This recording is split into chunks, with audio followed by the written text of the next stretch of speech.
Conceive, believe, achieve. This is former UFC middleweight champion of the world, Michael Bisping. Paddy the Baddy here. You're listening to Combat Sports UK. And you're watching Combat Sports UK. Hey everybody, welcome back to Combat Sports UK, the first one of the new year. For me, it's Taylor Collard here, and I'm delighted to be joined by the now ranked number 9 in Octagon MMA, Corey Fry. How are you, mate? Yeah, I'm really good, mate. How are you? Yeah, very good. Happy New Year, and obviously, I hope you had a good festive period. When did this fight come through? Like, when did you hear about it? Did you hear before Christmas, after Christmas? It was just before. I think it was like towards like the beginning of December. We started talking about it. I knew that I had options coming through, and then I think it was like the second week of December. We decided, yeah, we'll get this one with Max. Oh, okay, nice. So you kind of had your holiday period. How did you navigate the holiday period? I mean, it's always a bit of a tough one for fighters, I can imagine, if you've got a fight coming up in January as well. Yeah, it's obviously been a little bit. Well, it's not been tough, really. I've obviously got 2 children, and I've got a missus that has to make sacrifices and stuff. But I still enjoyed Christmas Day off. But trained all the other days. Just did what I normally do. I've got a great team behind me though at Northwest Fight Academy. My coach Steve and Ilbay.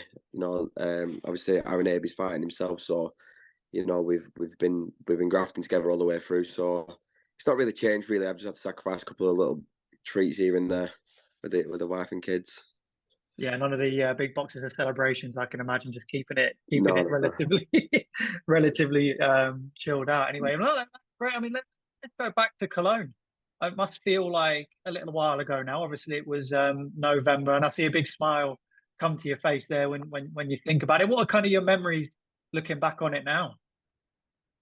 To be honest, for the first couple of weeks, it was a big blur. Right. I couldn't quite process what had happened because even the fight was like just so intense. Do you know what I mean? And it was my first event abroad, away from home. It was a lot to take in such a short space of time. But what better feeling can you have of walking in, in an arena surrounded by 20,000, enemies, with my younger brother and my team just walking, splitting the crowd like Moses split the Red Sea. You know what I mean? And we're just walking through, and we got the job done and put on a good performance, left a good stamp on my name. And yeah, it was just unbelievable, mate. That venue was absolutely incredible. Yeah, and we can kind of look back on it a little bit now. I remember us talking in the interview beforehand. You were very confident in your distance management and also your chin. And I watched the fight back this afternoon, and your chin definitely got tested in those first couple of exchanges. I mean, if you look back on it now, do you feel like that confidence was there the whole time? Obviously, Deniz Ilbay is a big deal for Octagon, especially in Germany. Do you feel like you kind of lived up to your confidence and it went how you thought it was going to go?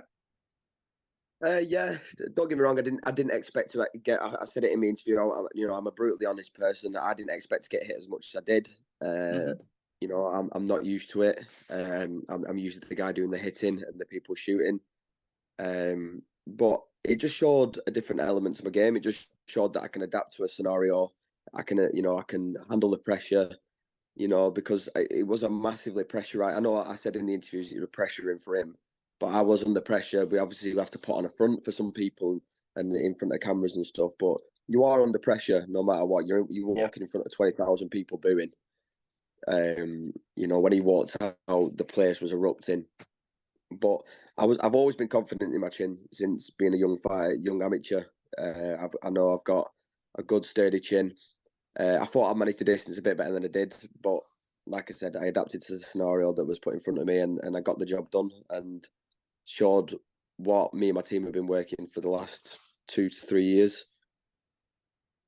And what stood out for me and what was different to your previous fights that I've watched of you is that you were kind of on the back foot a little bit more than normal, and you were kind of, I thought your head movement was really excellent because the shots that he actually landed, you see you're actually getting out of the way just as he's kind of landing them. So what was ringing back to me in my head at the time was you saying to me that you're a first-gen MMA fighter, and that for you, that's what you've grown up doing, and you were really able to effectively manage distance, be out of the way, and then capitalize on that. Is that something where it's more intuitive for you in that moment to adapt to what's happening, or is it through collective training, like you just said, over the past 3 years or so?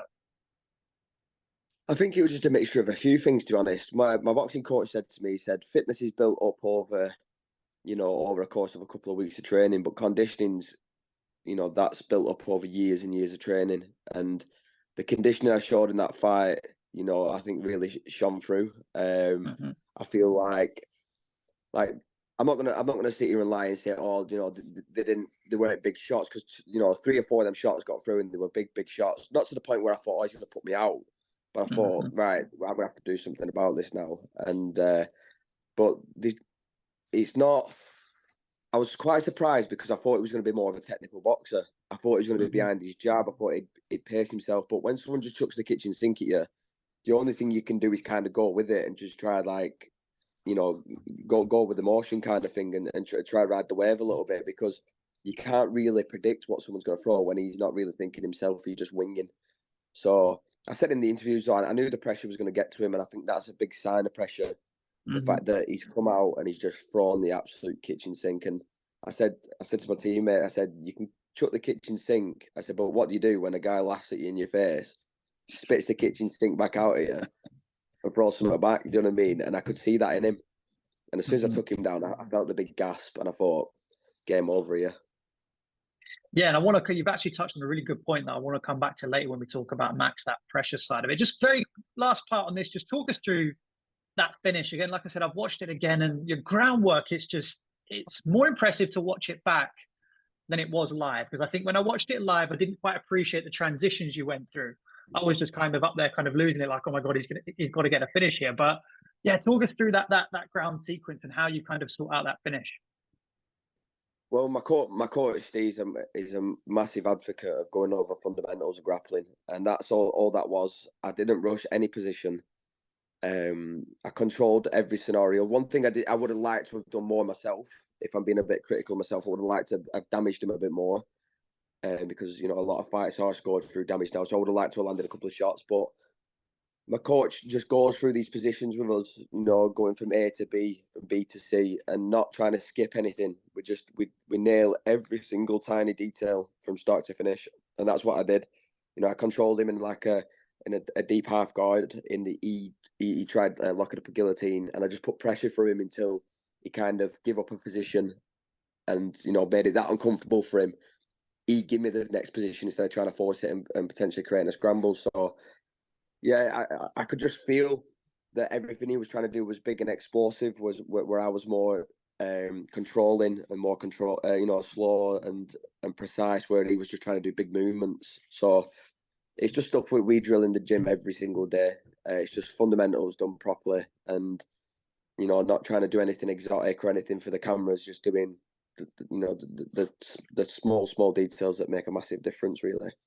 And then it works out for the cameras anyway, because that armbar transition you did is really slick. Like it's really, really slick. I really enjoyed watching it. Practice the speed in which you adapted. Like you said, it was just ringing in my mind. First gen MMA fight, I was like, okay, that's what it looks like. Somebody can do it on the feet, both offensively and defensively, and then also on the ground as well. So that leads us really nicely now, a quickish turnaround for Octagon 52 in Newcastle. So we got Mac Holzer.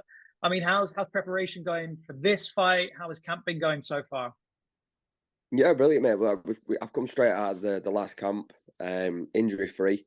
I just had a bit of a swelling on my eye, which didn't allow me to spar for a week or two. But I was pretty much fine to go straight away from there. So we've just been chipping away, keep ticking over, and getting ready for Max. But I don't think he's gonna give me as many problems as Deniz did. I think Deniz is a miles more dangerous fighter. I think he's a lot more likely to finish a fight than Max is. I think Max is slow and clumpy and he's what we call a plodder. I think I've seen more looking athletic, grammars than him. I don't see any explosive power in him. I don't see any knockout power in him. I think he just tries to put a pace on people. But with people like us, like me, and people like Deniz that can literally knock you out in a fraction of a second, he's not going to be able to plod in front of me because I will stop him. And I said that about Deniz, and I was right about that. And I'm going to be right about this one as well. And is it for you? Is it a little bit like, okay, I've got my number 9 ranking? Were you kind of thinking a little bit, oh, I want to fight up, or I don't care who I fight? Well, what was your mindset taking on this Max Holzer fight? Because he's undefeated. He's a young guy. It's another German, I believe. So that's another kind of box to tick for you. Like, what was the mindset taking the fight?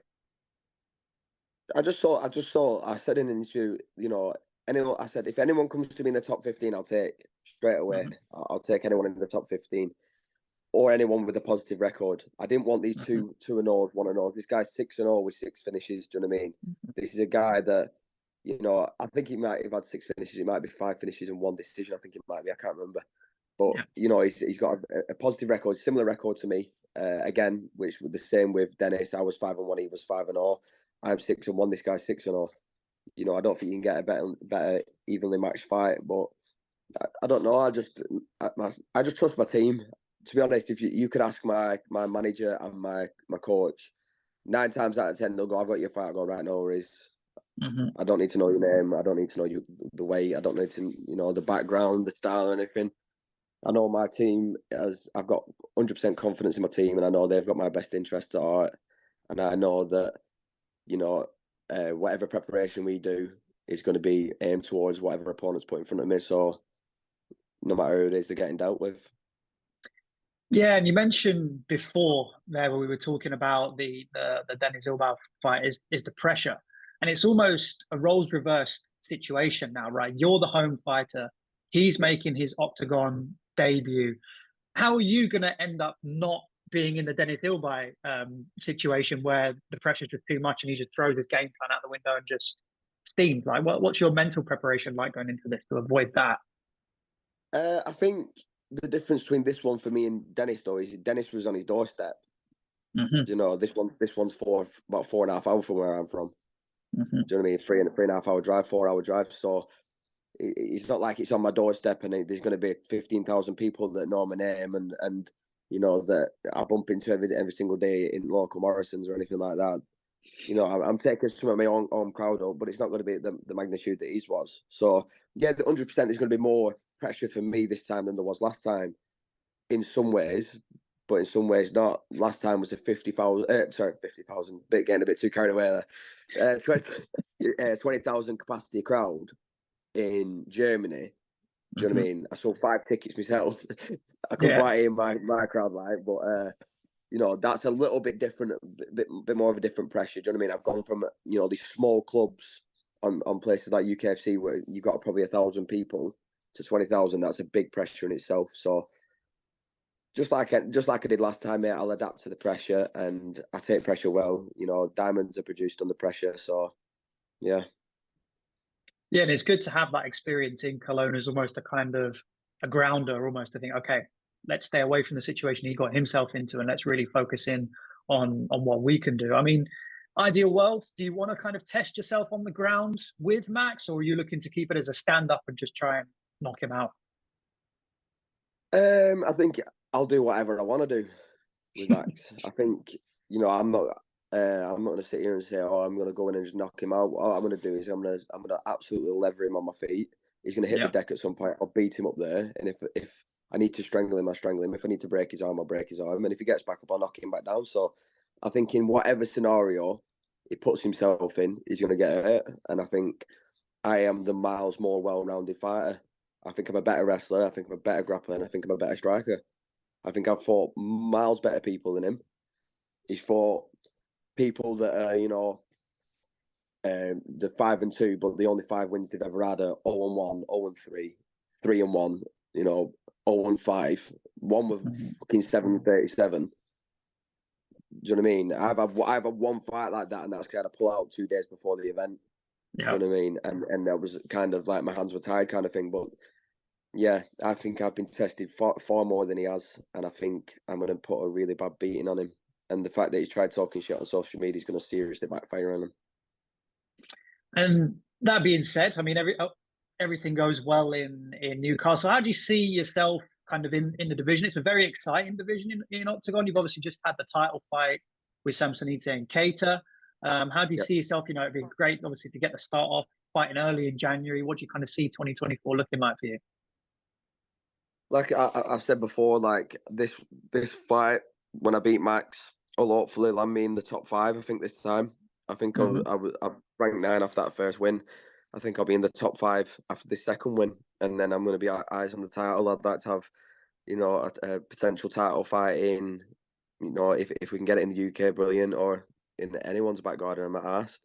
If Kurt is the champion at the moment, if we have to do it in his back garden, let's do it. But yeah, obviously I've got to keep my eyes on the prize at the moment and look at my opponent and try not to look past him, because I've done that in the past and it does backfire on you. So I think that I make an absolute mess of Max, get myself ranked high, and not just I want to be a big draw out of England for Octagon. That's what I want to be. Do you know what I mean? I want to be a big name for them, and I want them to be, as in, like, really invested in me and, you know, build me up like they have some other people. So yeah, I think I'm going to be the next big thing out of the UK.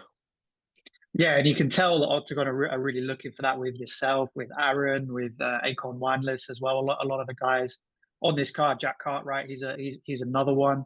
But you're obviously you impressed some people over in Cologne. If memory serves me, you got the performance of the night, right? Yeah. Yeah. What was that? Some extra Christmas presents, a new tattoo. How did you spend that? The kids got spoiled, Nice. but for me, it was like, obviously money's brilliant, but money comes and goes. Do you know what I mean? You think to yourself €5,000, but it's not. It's not a lot of money you can spend. Well, my missus and kids they can spend that pretty quick. But for me, I said to my team straight after, I said the money's brilliant. I said, but it's knowing that I've left a good, you know, mark on my name, and I know that I think they've had to pick who the winner of that is. It's not been like a fan thing. That has been Octagon have decided that you had the performance of the night, and that for me is far more valuable than €5,000. Do you know what I mean? I've left a good mark on my name, and I've left a really good impression with them. And, you know, Andre and Pavel are unbelievable guys, and obviously with Brian Lacey as well, who I've got a really good relationship with as well. It's just been the perfect scenario for me, really. I went out there in someone else's back garden and put on a performance in the night performance, made a good impression, and earned some good money as well. So, perfect result.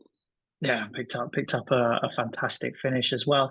Just final one for me before I throw over to you for any shout outs or anything. How do you see the main event going, Cartwright and Magard? I mean, there's a lot of bad blood there, right? I mean, it's pretty something. I mean, you would have heard it in Manchester as well when they were going at each other some point before Aaron's fight, right? How do you see that one going?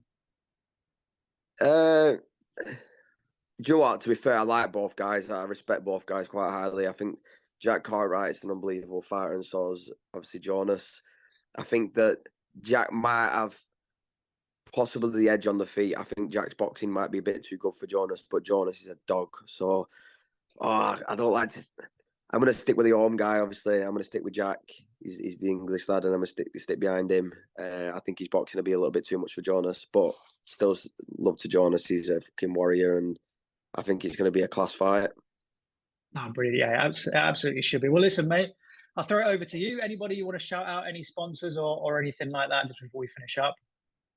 Just all my fight team, Northwest Fight Academy, my main man Dimpy, who's my new photographer and videographer, and my boxing coach Matt Bolton, and all my team, my missus Ashley, my kids, and just finally my sponsors, who are Carter's Facilities, Red Rose Insurance Solutions, George Dubai, UK Stove Installers Manchester Division, Lancashire Competitions, Lads United, Blackburn and Darwin, Graphics Tattoo, Shadow Project, my new clothing brand. One of the local lads from Preston backing me up. He's a class guy. He's come on board this time. My physiotherapist, the recovery room with Sean. He's helped me a lot in my recovery in these last 2 camps. Graphics Tattoo and Satan Slaves. We are all them guys. Obviously, none of this is possible. You know, it's a very, very expensive sport and an expensive lifestyle. So, yeah, big love to them guys, because they're making helping my dream come true. So, Yeah, thanks them, and thanks to Octagon as well, who have given me such a good platform to keep beating Germans up. God. And you mentioned videographer there, actually. Yeah, you just shaking my memory that you're setting up a YouTube. Your Twitter's got going as well. So just drop the handles. What's the handles to go for to find those? Yeah, it's the Sniper MMA on Twitter, and it's Corey the Sniper Fry on YouTube. So go check them out, and yeah, there's going to be some content getting put up there. Hopefully today, some new content. So nice. We'll throw them. We'll throw them in the description as well below the video. So that is number 9 ranked Octagon fighter Corey the Sniper Fry. Mate, it's been an absolute pleasure. Octagon 52 in Newcastle against Mac Holzer the 27th. Tickets are still available. You can watch it on Channel 4. I'm going to be watching it from over here in Germany, hoping you beat the German. Thank you so much for your time, mate. Go get some food. Enjoy your evening. Much love, brother. Thanks very much for having me anyway.